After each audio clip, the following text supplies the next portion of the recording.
Ibu-ibu, mau lihat pelitnya ibu? Coba kalau dia beli sayur. Hobi memang dia nawar. Kalau dia ke pasar, beda 1000, dia kelilingi tuh pasar.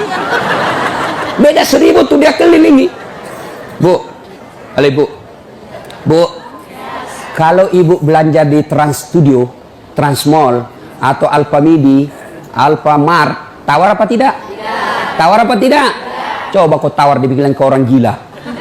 Lalu pedagang kasihan, yang sesama kita pribumi, datang naik sepeda motor, kadang kala sepeda, dia datang, dia sudah panggil kita, ya Bu Haji, Bu Haji makin cantik aja, masih nawar.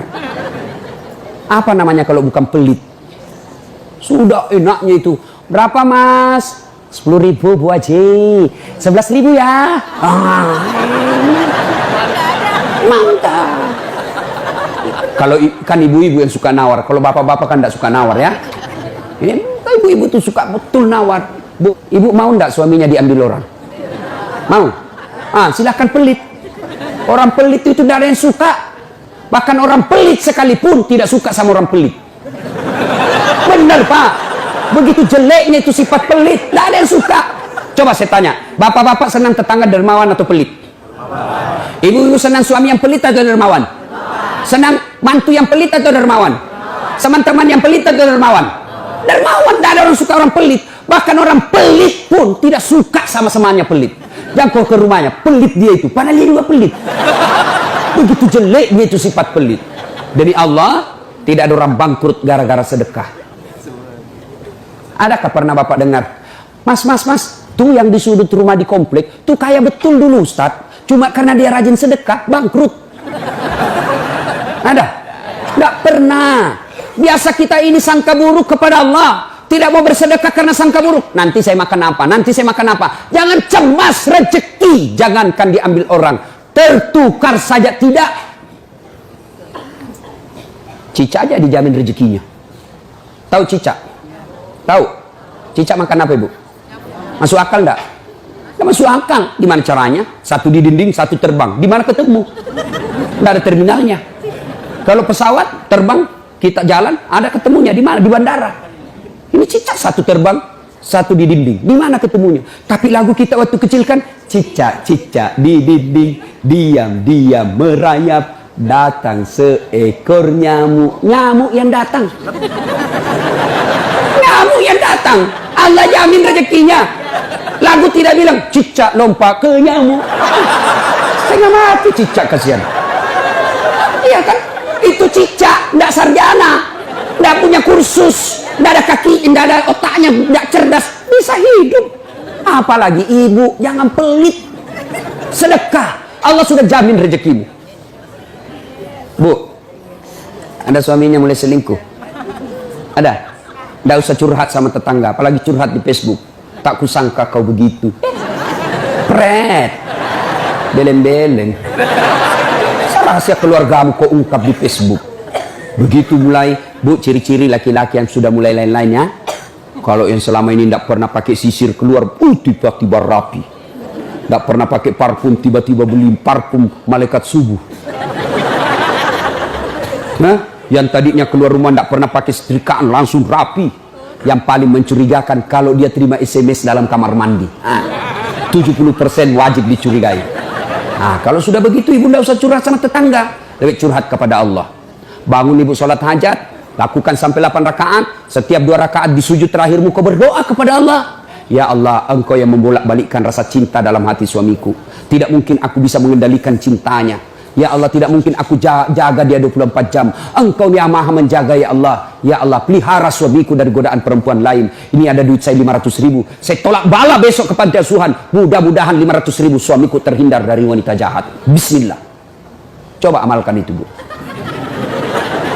Coba amalkan. Yang jadi masalah kalau suaminya juga sudah tahu rumusnya.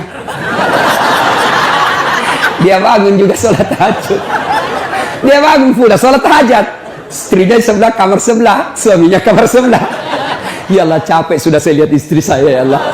Ngamuk aja kerjanya, marah-marah aja, berat badannya juga makin tambah, ya Allah. Tak tahu dilihat dari mana dia seksi. Ya Allah, ini ada duit saya 500.000. tolak bala ya Allah. Mudah-mudahan istriku ikhlas saya kawin lagi. Bingung malaikat yang mana? Jangan pelit, demi Allah. Tidak ada orang bangkrut gara-gara sedekah. Saya kasih contoh. Tanggal 4 kemarin, sehari sebelum lebaran, ya tanggal 3 malam, ada anak-anak usia 19 tahun, bapaknya Flores, mamanya Toraja, Kristen. Karena sering dengar ceramah saya di YouTube, akhirnya dia memutuskan diri masuk Islam. Desember kemarin, 19 tahun. Tanggal 3 malam, dia DM ke saya di Instagram. Ustaz, saya ini dicerita cara mualafnya. Kemudian besok sudah mau lebaran, saya belum punya baju baru Ustaz. Saya lihat Ustaz ini bagus-bagus bajunya. Di mana belinya Ustaz? Saya bilang sebenarnya baju saya tidak dibeli, bikin sendiri. Tapi yang lebih sebenarnya lagi, bukan baju yang bagus, saya yang gagal. Ya, sudahlah. Saya butuh baju lebaran. Saya bilang, kau datanglah ke rumah saya. Saya sediakan kau pilih bajuku yang kau suka. Dia pakai tongkat, turun dari taksi. Wih, kasihan saya. Kenapa kakimu, Dek? Ternyata diamputasi kakinya. Dia singgah sholat asar, ditabrak mobil. Saya bilang, berat betul hidupnya ini anak. Diusir dari orang tuanya, Pak. Diusir, sekarang tinggal di masjid. Tidak disetujui, hanya dia sendiri masuk Islam. Diusir. Bilang, kenapa kakimu? Saya cerita. Sedih saya, sempat berkaca. Jangan sedih, Ustaz. Ini tidak ada artinya ini kaki ketimbang iman saya kepada Allah. Luar biasa, 19 tahun. Saya ambil baju saya yang paling bagus. Kau pilih ini, Dek. Mana kau suka? Benar, diambil yang paling bagus. Sempat juga saya nyesal. Sudah. Karena saya buru-buru ke bandara, saya mau pergi khutbah. Ya, ini Dek, aku ambil 1 juta. Sudah, kembalilah dia, naik Grab lagi. Sudah.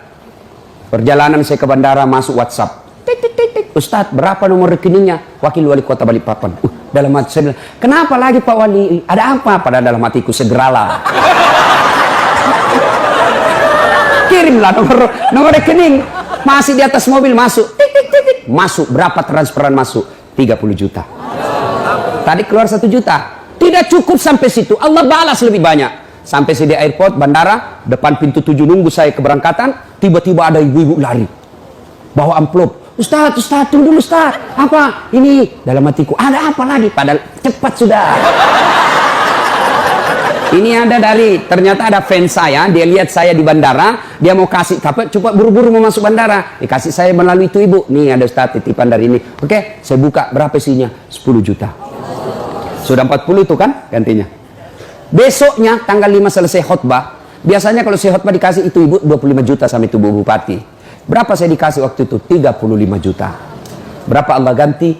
75. Keluarkan 1 juta, Allah ganti 75 juta. Kenapa ibu miskin? Karena ibu malas bersedekah. Selalu berkeyakinan saya miskin. Maka Allah, ana inda sanni abdi bi. Saya tergantung sangkanya hambaku. Kalau kau sangka tidak mampu, maka kau kasih tidak mampu. Sedekah ibu. Allah tidak lihat 1 jutanya. Allah tidak lihat 100 ribunya. Yang Allah mau nilai, kamu sedekah enggak 1 hari ini. Jangan pernah lewatkan maghrib tanpa sedekah di hari itu. Coba amalkan. Coba. Kenapa kita tidak bisa umroh? Karena selalu yakin saya tidak mampu. Maka Allah, ya sudah kok dia yakin tidak mampu. Sedekah. Pulang ini kau sedekah sama tetanggamu. Cari orang miskin. Cari janda-janda tua. Tidak usah janda muda. Banyak yang bisa selamatkan. Jelas? Salatullah, salamullah, ala toha rasulillah. Salatullah, salamullah, ala yasin habibillah. Nah, sudah banyak sebenarnya penyakit hati, tapi waktu yang terbatas. Saya cuma bilang waktu yang terbatas. Saya ada acara di Bandung ibu jam 10. Saya ini orang kampung. Saya tidak tahu Bogor ke Bandung jauh. Saya pikirnya 1 jam. Inilah kalau kita pakai pulsa lokal. Saya orang kampung, tidak tahu saya. Oh ternyata jauh. Nah, saya harus segera selesaikan. Insya Allah, kalau panitia ngundang saya lagi ke sini, saya datang lagi. Insya Allah ya. Nah, ini penyakit hati. Sekarang gimana cara mengobatinya? Ala bizikrillahi tatma'innul qulub. Ketahuilah dengan berzikir mengingat kepadaku, maka hatimu akan jadi tenang. Jadi kalau kita punya penyakit hati, maka datang di majelis zikir Al-Ihya ini. Ini salah satu caranya. Memang ibu tidak dapat voucher. Memang ibu tidak dapat undian, tapi apa yang ibu dapat? Ilmu tapi ilmu tidaklah terlalu menolong ketika ilmu itu tidak diamalkan. Amalkan yang Bapak Ibu tahu, maka Allah akan berikan ketenteraman jiwa, ketenangan hati. Kalau hati sudah tenang, itulah kekayaan kita yang paling baik.